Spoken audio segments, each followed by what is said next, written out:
Hello dears, welcome back to my channel. So ഇന്ന് ഒരു ഡാൻഡ്രഫിൻ്റെ ടിപ്സാണ് പറഞ്ഞു തരുന്നത്, ഡാൻഡ്രഫ് റിമൂവൽ ടിപ്സ്. അതിനായിട്ട് ഞാനിവിടെ ഒരു ഒരു മുക്കാൽ ഓളം ലെമൺ എടുത്തിട്ടുണ്ട്. അത് നമ്മൾ സ്ക്വീസ് ചെയ്ത് ലെമൺ പിഴിഞ്ഞ് നമുക്ക് അതിൻ്റെ ജ്യൂസ് എടുക്കാം. അതിലേക്ക് വെളിച്ചെണ്ണ ചേർക്കാം. ഇപ്പം ഞാൻ യൂസ് ചെയ്യുന്നത് കാച്ചി എണ്ണയാണ്. ഇതിൽ സാധാരണ വെളിച്ചെണ്ണ ചേർത്താലും മതി. വെളിച്ചെണ്ണയിൽ തന്നെ കരിഞ്ജീരകവും കറ്റാർ വാഴയും ഒക്കെ ഇട്ടിട്ടുള്ള, അതിലും വേറെയും കുറേ ചേരുവകൾ ചേർത്തിട്ടുള്ള കാച്ചി എണ്ണയാണ്. കാച്ചി എണ്ണയുടെ റെസിപ്പി എങ്ങനെയാണ് ചെയ്യുന്നതെന്ന് വേണമെന്ന് പറയുകയാണെന്നുണ്ടെങ്കിൽ, കമൻറ്റ് ചെയ്യുകയാണെന്നുണ്ടെങ്കിൽ ഞാനത് ഇട്ടുതരാം. അതാണ് ഞാൻ എൻ്റെ ഹെയറിന് എപ്പോഴും യൂസ് ചെയ്യുന്നത്. ഓക്കെ, അപ്പോൾ ഇത് രണ്ടും കൂടെ ചേർത്ത് മിക്സ് ചെയ്തതിന് ശേഷം നമ്മൾ ഡബിൾ ബോയിൽ ചെയ്തെടുത്തിരിക്കുകയാണ്. അപ്പോൾ മുടിയിൽ അപ്ലൈ ചെയ്യരുത്, ആക്ച്വലി സ്കാൽപ്പിൽ മാത്രമേ അപ്ലൈ ചെയ്യാവുള്ളൂ.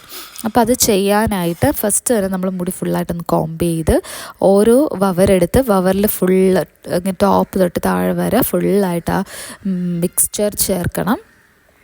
നമ്മളത് ചേർത്ത് നല്ല രീതിക്കൊരു മസാജ് പോലെ ഒന്ന് ചെയ്തിട്ട് ഇങ്ങനെ ഓരോ വവറിൽ ഇത് റിപ്പീറ്റ് ചെയ്യാം. അപ്പോൾ നമ്മുടെ ലെമൺ ജ്യൂസ് നമുക്ക് ഡാൻഡ്രഫ് റിമൂവ് ചെയ്യാനായിട്ട് ഏറ്റവും ബെസ്റ്റാണ്. കാര്യം അതിലടങ്ങിയിരിക്കുന്ന സിട്രിക് ആസിഡ് നമ്മുടെ സ്കാൽപ്പിലുള്ള എക്സ്ട്രാ ഓയിലിനെ വലിച്ചെടുക്കുകയും അതുപോലെ ഫംഗൽ ഗ്രോത്തിനെ തടയുകയും ചെയ്യുന്നു. ഫംഗൽസാണ് നമ്മുടെ ഈ ഡാൻഡ്രഫ് ആകുന്നത്. എക്സ്ട്രാ ഓയിലൊക്കെ ഇരുന്നും പൊടിയിരുന്നും ഒക്കെയാണ് നമുക്ക് ഡാൻഡ്രഫ് ആകുന്നത്. സോ അതൊക്കെ റിമൂവ് ചെയ്യാനായിട്ട് ലെമൺ ജ്യൂസ് നമ്മളെ ഹെൽപ്പ് ചെയ്യുന്നു.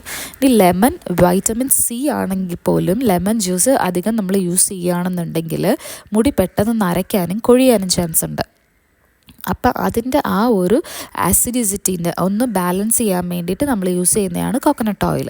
കോക്കനട്ട് ഓയിലിൽ അടങ്ങിയിട്ടുള്ള ആൻറ്റി ഓക്സിഡൻസ് നമുക്ക് നല്ലൊരു നറിഷിങ്ങും സ്കാൽപ്പിന് ഒരു എക്സ്ഫോളിയേറ്റിങ്ങും തരുന്നുണ്ട്. സോ അതുകൊണ്ടിട്ട് നമ്മൾ രണ്ടും കൂടെ മിക്സ് ചെയ്യുകയാണെന്നുണ്ടെങ്കിൽ നമ്മുടെ മുടിക്ക് അധികം ഒരു പ്രശ്നവും വരത്തില്ല. നമ്മൾ ഡാൻഡ്രഫ് റിമൂവ് ചെയ്യാനായിട്ട് ഇതുപോലെ എല്ലാ സ്കാൽപ്പിൻ്റെ എല്ലാ ഭാഗത്തേക്കുമേ ഇത് തേച്ച് കൊടുക്കണം. മുടിയുടെ അറ്റത്തോട്ടൊന്നും തേക്കേണ്ട കാര്യമില്ല. സ്കാൽപ്പിൽ മാത്രമായിട്ട് തേച്ച് കൊടുക്കുക, നല്ല രീതിക്ക് മസാജ് ചെയ്യുക. ഇപ്പം ഞാൻ അത് തേച്ച് കഴിഞ്ഞിട്ടുണ്ട്. അതിന് ശേഷമാണ് നമ്മൾ മുടി ഫുള്ളായിട്ടൊന്ന് കോംബ് ചെയ്യണം. കോമ്പെന്ന് വെച്ചാൽ നല്ല രീതിക്ക് അത് ഇളക്കുന്ന പോലെ, നല്ലപോലെ ഒരു സ്ക്രബ് പോലെ ചീപ്പ് വെച്ചിട്ട് നല്ല രീതിക്കൊന്ന് ഇങ്ങനെ ഇളക്കി കൊടുക്കണം.